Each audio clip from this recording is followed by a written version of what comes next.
Eu quero trazer a atenção de você aqui essa noite para aquela parte ali. Convertei-vos. Quando fala de rasgar o vosso coração e fala de conversão junto, está falando de arrependimento. Sabe, quando realmente nós nos arrependemos, primeiramente, quando reconhecemos o nosso pecado. Segundamente, quando choramos pelo nosso pecado. E terceiro, quando a gente muda a rota, muda a atitude. Tem muita gente que vai só chorar, mas vai continuar fazendo a mesma coisa. Tem muita gente que sabe que está errado, mas vai continuar fazendo muita coisa. Então, o que é o arrependimento? É reconhecer, é chorar e mudar a rota. Conversão, convertei-vos ao Senhor vosso Deus. Glória a Deus, a paz do Senhor, igreja. Estou muito feliz de estar mais um dia na casa do Senhor. E tenho certeza que o Senhor vai falar conosco hoje na tua palavra. Convido você a abrir 1 Timóteo, capítulo 4, versículo 1. Amém? A gente vai ler somente a parte A deste versículo. E hoje a gente vai trabalhar um pouco expositivamente em alguns textos na direção que o Senhor tem trabalhado no meu coração. A palavra diz assim, mas, a parte A somente, mas o Espírito expressamente diz que nos últimos tempos apostatarão alguns da fé. Em outras traduções, porque o Espírito expressamente diz que nos últimos dias muitos se desviarão da fé. Amém? Os irmãos podem se assentar. Amados, nós estamos vivendo um tempo atual. Nós somos uma geração que vai presenciar o que outras gerações não presenciaram. Nós somos uma geração que, diferente dos apóstolos que andaram com Jesus nessa terra, diferente de outros pais da fé, durante o tempo da igreja, não viram o que nós, nessa geração, iremos ver e presenciar e até mesmo viver. Eu falo isso com convicção de que nós somos a geração do arrebatamento, a geração do tempo do fim, a geração escatológica, baseado em sinais visíveis, e só falta um para acontecer. Primeiro sinal, a apostasia da fé. E o segundo sinal, a manifestação do filho do pecado, o anticristo. E a gente já vê que o cenário todo já está preparado para a manifestação de um intermediador da paz. Sempre houve guerras, amados. Houve a Primeira Guerra Mundial, a Segunda Guerra Mundial. Estamos para explodir aí a Terceira Guerra Mundial. Entre outros sinais nos céus que nós temos observado. Coisas que nunca antes aconteceram em toda a história da humanidade. Então nós vemos para os sinais que nós somos a geração que verá a vinda do Senhor Jesus. E por que hoje eu estou começando com essa introdução? Porque a palavra de hoje ela é de despertamento. Diante do cenário que nós estamos vivendo nesse tempo do fim, está na hora de viver uma fé compatível com este cenário. Não dá para passarmos por este momento de esfriamento do amor. Não dá para passar por este esfriamento, não dá para passar por este momento onde o inferno tem avançado. Onde os sinais do fim dos tempos têm acontecido. Não dá para viver este momento com uma fé rasa.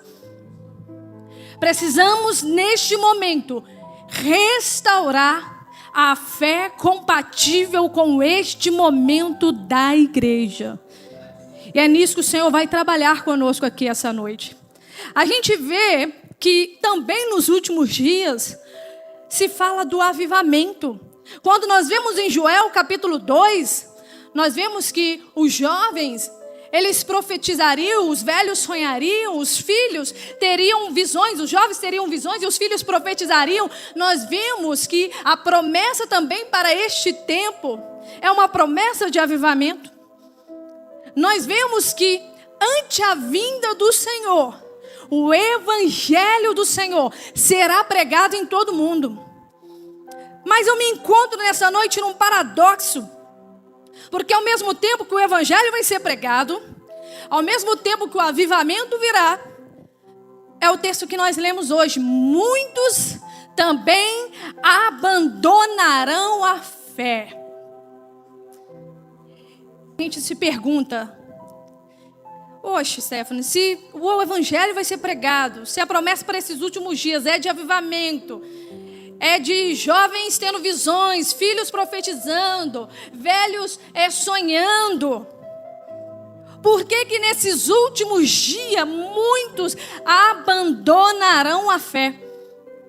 Eu gostaria de usar como chave hermenêutica essa noite, Mateus capítulo 24. Mateus capítulo 25, verso 1. Eu quero falar aqui com vocês, para vocês entenderem quais são os tipos de pessoas que nesses últimos dias irão abandonar a fé. Quais são essas classes de pessoas que nos últimos dias darão ouvidos à doutrina de demônios? Quem são essas pessoas que irão esfriar na fé? Quem são essas pessoas que vão abandonar a fé? A palavra fala que nesses últimos dias também Deus enviaria o espírito do engano, do erro, para que muitos também crescem na mentira. E quem são essa classe de pessoas que vão ser ludibriadas, conquistadas, que se apegarão a este século, que amarão esta presente era? E eu queria conversar com vocês em Mateus capítulo 25, verso 1. A palavra vai dizer assim: então o reino do céu será como as 10 virgens que pegaram suas lamparinas e saíram para encontrar-se com o noivo. Veja aqui, quem são as 10 virgens? Primeiramente ele começa, ou então o reino do céu será. Por que que Jesus fala será? Ele está apontando para algo futuro, algo escatológico, fim dos dias, antes da sua vinda. Será como as 10 virgens que pegaram suas lamparinas e saíram para encontrar-se com o noivo. Essas 10 virgens fala-se da totalidade da igreja, dos chamados de Deus, que todos também recebem o quê? As lamparinas. As lamparinas. E saíram para encontrar-se com o noivo. Ou seja, todos os chamados de Deus recebem o dom da fé, as lamparinas. Vamos avançar. 5 delas eram o que, igreja? E 5 eram? Vamos avançar. As 5 insensatas não levaram óleo suficiente para as lamparinas. Elas não tinham reserva. Jesus está falando aqui que louco é aquele que não tem o azeite de reserva. Vamos avançar. Mas as outras 5 tiveram o bom senso de levar o óleo de reserva. Vamos avançar. Como o noivo demorou a chegar, todas ficaram sonolentas e adormeceram. Então veja aqui. Todos, pode deixar aí que a gente vai avançando. Todos os chamados de Deus, todos que receberam também ali o dom da fé, dentro desses chamados de Deus vão ter os que são loucos, infiéis, e os que são prudentes, que são os fiéis. Porém, o louco, ele tem a lamparina, o prudente também, mas o louco não tem a reserva, e o prudente tem a reserva. Mas olha só o que vai acontecer com todos eles, com esses chamados, com as noivas, com as 10 virgens que iam se encontrar com o noivo. Ficaram sonolentas e adormeceram. Haverá um momento de sono e despertar espiritual. O sono é essa apostasia que está aí. O sono é o crente que cai na rotina, que cai no cansaço do dia a dia. Porém, qual que é a diferença desses dois tipos de pessoas? Desses dois tipos de pessoas que foram chamadas pelo Evangelho. Eu vou usar o termo aqui, igreja. Quais são esses dois tipos de igreja? Prudentes e loucas, porém as prudentes vamos avançar. Todos pensaram que o noivo estava tardando, isso é sono. Jesus já falou 2000 anos que vai voltar. Jesus fala, não, eu dou mais 30, 50 anos para Jesus voltar. Isso é sono, igreja, desperta. Mas o que acontece? Como que vai funcionar esse despertar? À meia-noite foram acordadas pelo grito: vejam, o noivo está chegando, saiam para recebê-lo. O que é esse grito da meia-noite? São os sinais do fim. É a voz do Espírito Santo despertando a igreja. Olha, anseie pela vinda do noivo, porque ele vem aí. O que é esse grito da meia-noite? É quando ainda nós temos a oportunidade de estar na casa do Senhor e ouvir a verdadeira palavra do despertamento. Pode avançar. Todas as virgens se levantaram, se prepararam, pode avançar. Então assim que insensata pedir às outras, por favor, deem-nos um pouco de óleo, pois nossas lamparinas estão se apagando. Sabe quem é a igreja insensata? É aquela que ainda quer copiar algo da igreja fiel. É aquela que tem nome de que vive, mas está morta. É aquela que diz, rico sou, estou abastecido e de nada tenho falta, mas é pobre, miserável, cego e nu, não tem nem azeite.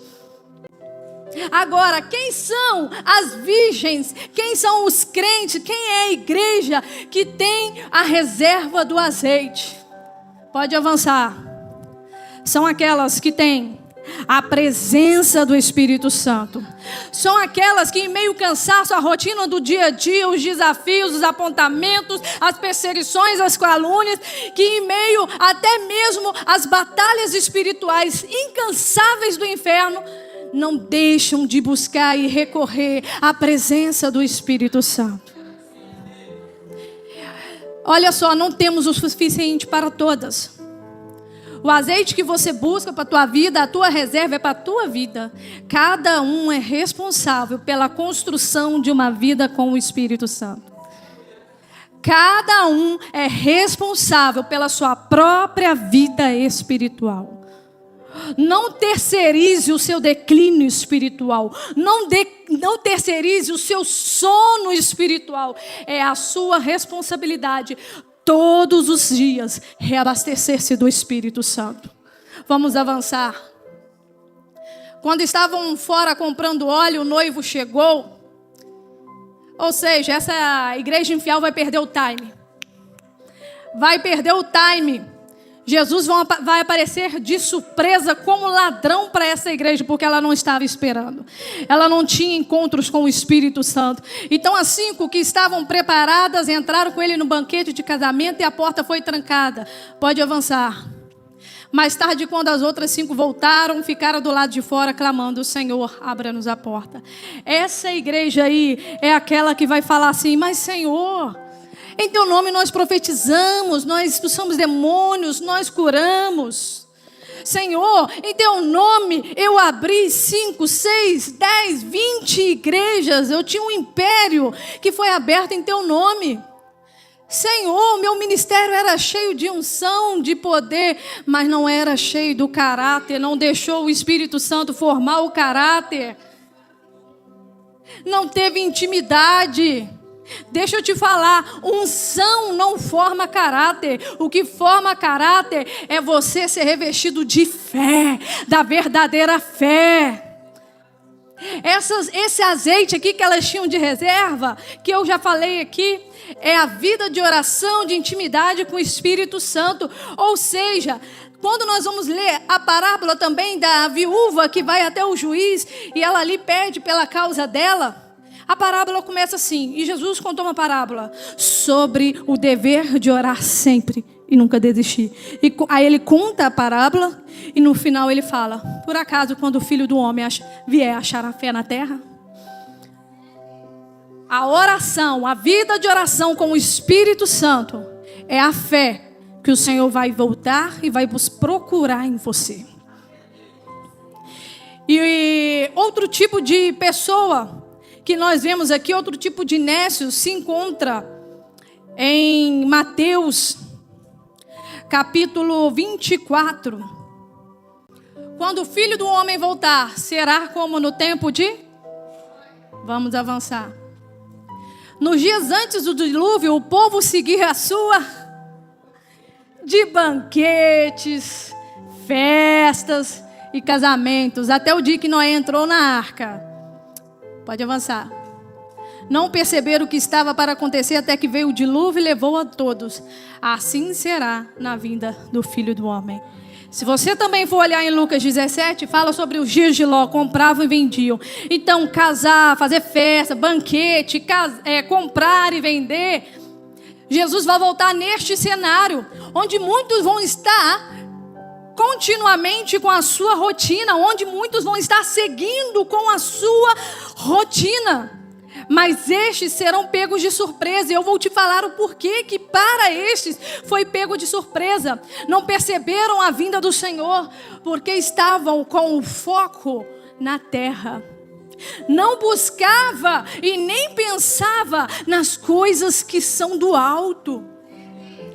Os planos e as metas destes é somente para essa vida.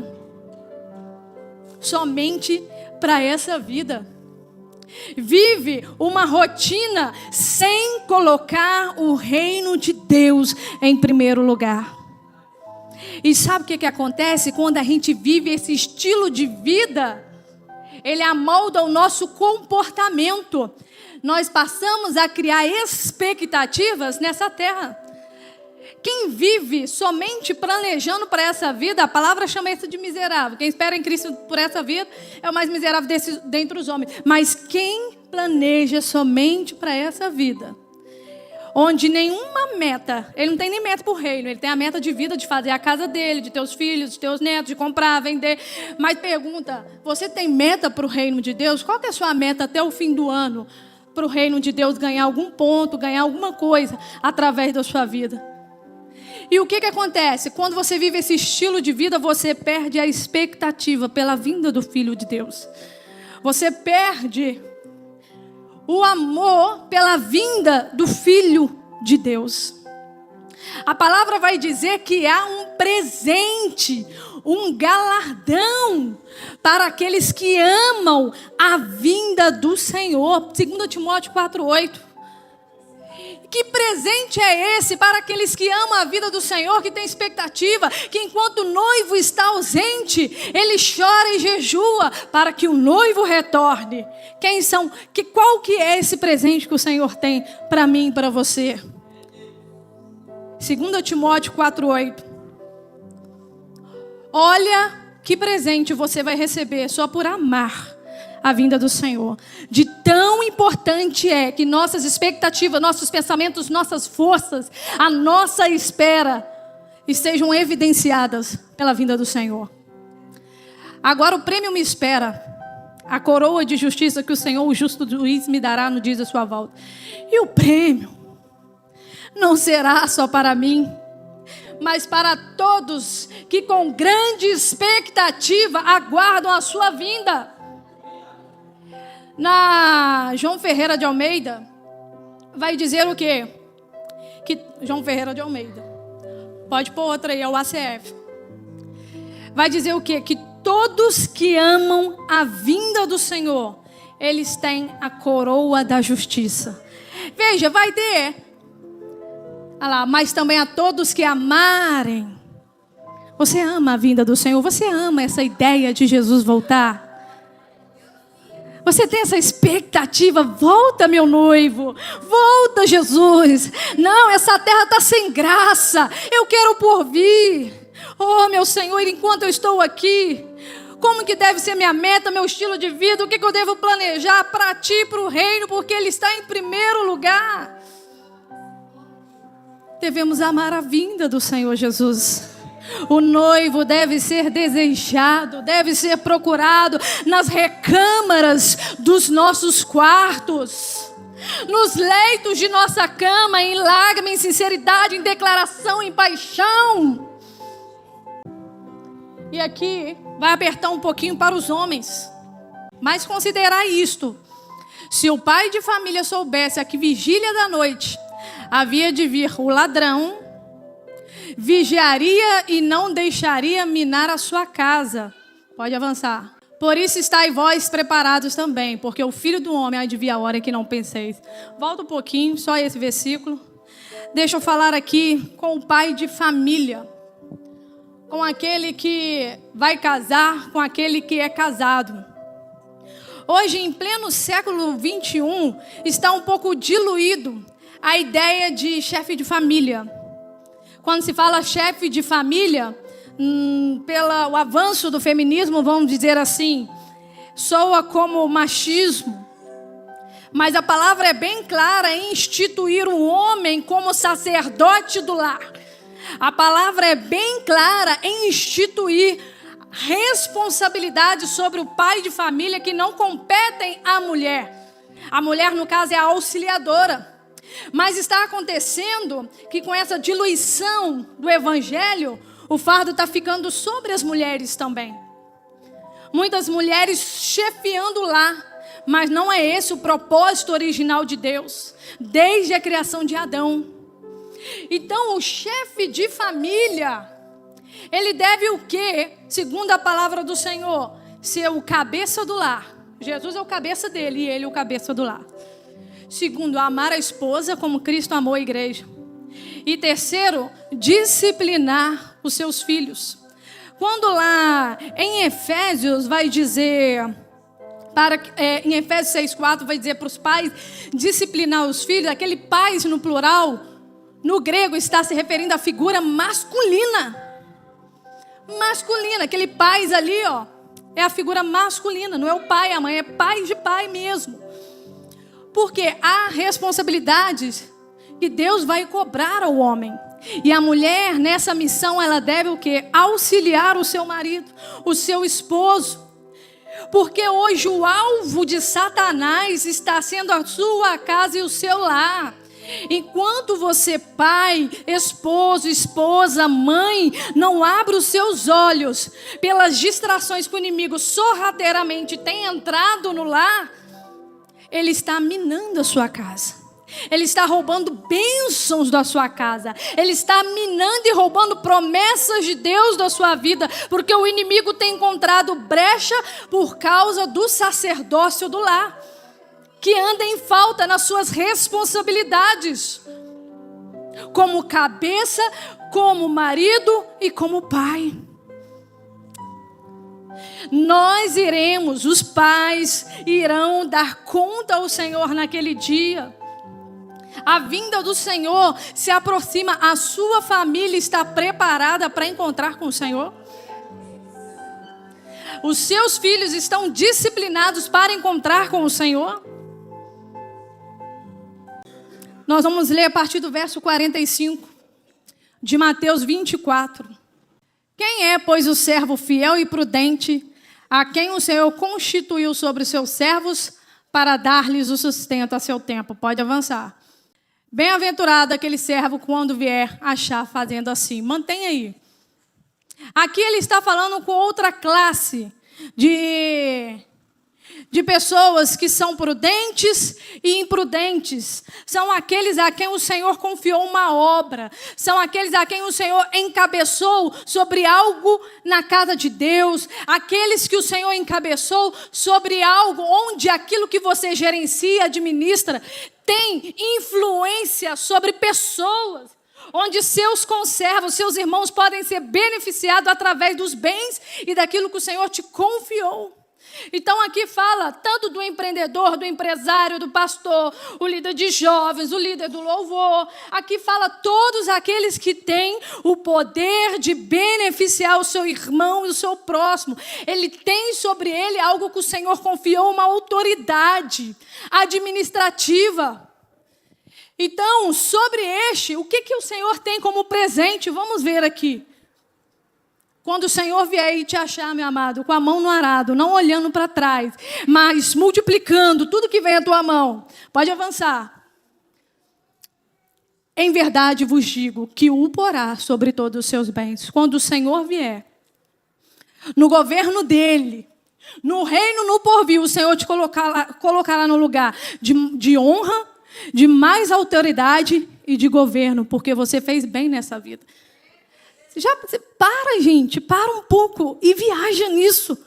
Olha, se eu estou aqui fazendo a obra do Senhor, se Ele me confiou esse cargo, se Ele me confiou isso na minha mão, se eu fizer ainda que seja mínimo, até um copo d'água, igual eu falei com o Daniel hoje, mesmo que seja um copo d'água, o Senhor, Ele vai honrar essa pessoa dando lugares de posições de honra e de governo no porvir.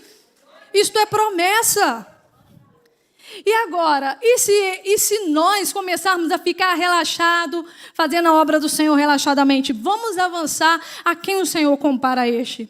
Mas se aquele mau servo disser no seu coração, o meu Senhor tarde virá, disser no seu coração tarde virá. Por isso que devemos amar a vinda do Senhor, porque se amarmos a vinda do Senhor, a gente nunca pensará, o Senhor está tardando, não. A gente aproximará a vinda do Senhor pelo desejo, pela oração. A igreja, o Espírito, eles dizem, vem, Maranata, ora vem, Senhor Jesus. Essa é a oração contínua na minha e na tua boca, que ama a vinda do Senhor.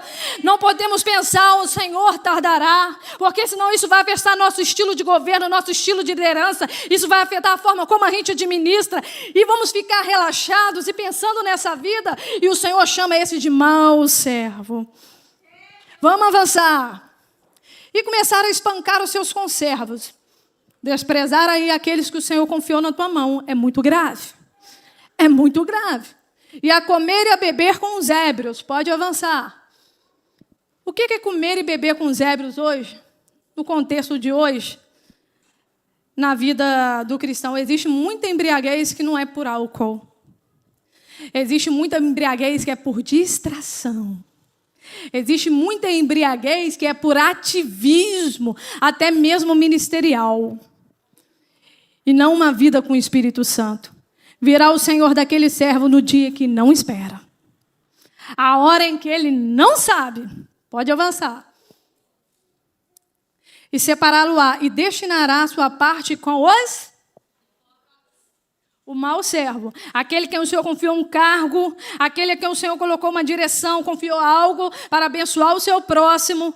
Se esse for um mau servo, o Senhor chama esse de hipócrita. E todo hipócrita tem um lugar no lago de fogo e enxofre, onde haverá pranto e ranger de dentes. A alma do Senhor não tem prazer naquele que volta para trás. Aleluia!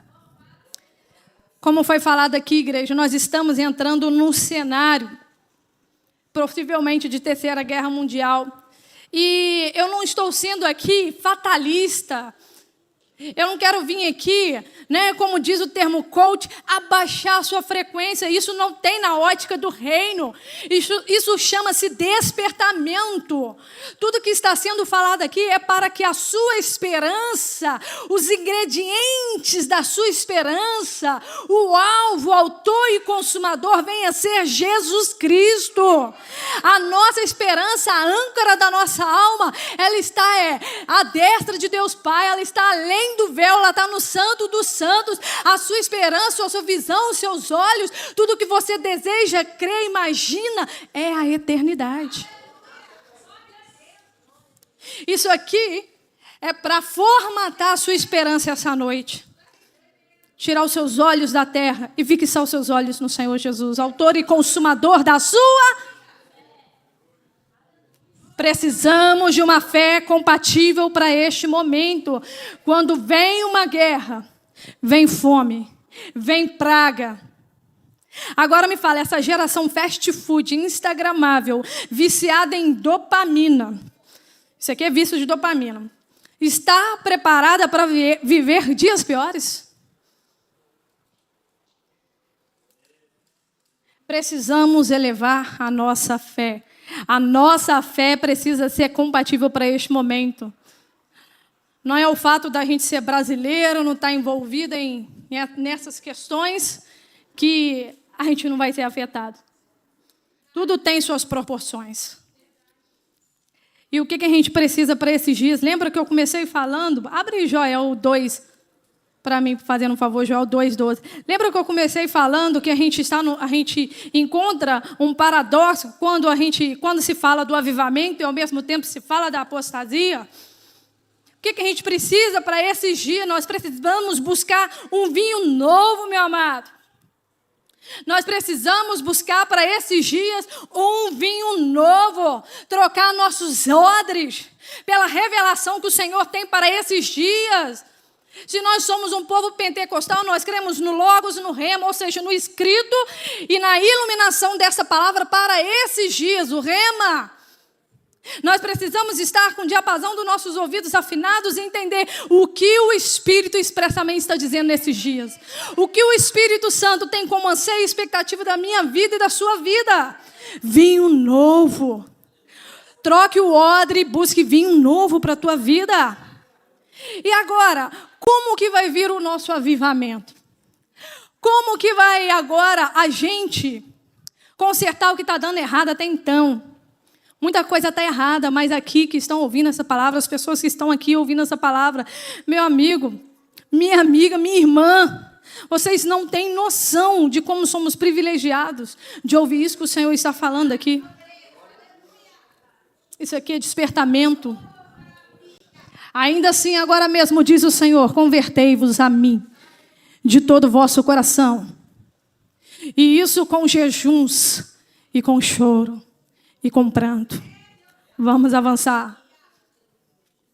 E rasgai o vosso coração e não as vossas vestes. Vamos parar de preocupar com o exterior, com demonstração de cristandade, porque fala querentez, ou porque veste como crente. Não. O Senhor está pedindo, está falando sobre rasgar o nosso coração. E converter ao vosso Deus, porque Ele é misericordioso e compassivo, e tardio em irar-se, e grande em benignidade, e se arrepende do mal. Eu quero trazer a atenção de você aqui essa noite para aquela parte ali. Convertei-vos. Quando fala de rasgar o vosso coração e fala de conversão junto, está falando de arrependimento. Sabe, quando realmente nós nos arrependemos, primeiramente, quando reconhecemos o nosso pecado. Segundamente, quando choramos pelo nosso pecado. E terceiro, quando a gente muda a rota, muda a atitude. Tem muita gente que vai só chorar, mas vai continuar fazendo a mesma coisa. Tem muita gente que sabe que está errado, mas vai continuar fazendo muita coisa. Então, o que é o arrependimento? É reconhecer, é chorar e mudar a rota. Conversão, convertei-vos ao Senhor vosso Deus. Vamos avançar. Quem sabe se não se voltará e se arrependerá e deixará após si uma bênção, uma oferta de alimentação e libação para o Senhor vosso Deus. Avança. Tocai a trombeta em Sião, santificai um jejum, convocai uma assembleia solene. Nós precisamos fazer isso mais como igreja. Não mais como indivíduos, mas como unidade. Devemos tocar a trombeta da palavra, ficar atentos na palavra e juntamente, uma assembleia como essa, a gente, nas nossas vidas particulares, está no mesmo propósito. Como igreja, no mesmo pensamento, no mesmo coração, no mesmo sentimento. Como o pastor já começou a fazer aqui quintas os jejuns. É uma forma. Amém? Amados, a palavra aqui esta noite é sobre isso. Despertamento. Jesus virá para os nécios na hora que eles não esperam. Os nécios pensam no seu coração, ele vai tardar. Os nécios pensam no seu coração que podem fazer com aquilo que Deus confiou de qualquer maneira. E, na verdade, isso aqui é tão real quanto vocês estarem me vendo aqui. Todas essas promessas que o Senhor falou. Todos esses apelos que o Senhor deu. Então, meus amados, que nesse dia, que nessa noite você venha ficar despertado. Eu recebi essa mensagem na madrugada, e quando o Senhor falava comigo, eu falava: Senhor, tem misericórdia de mim. Porque corta aqui para a gente. A gente sente o peso da verdade dessa palavra.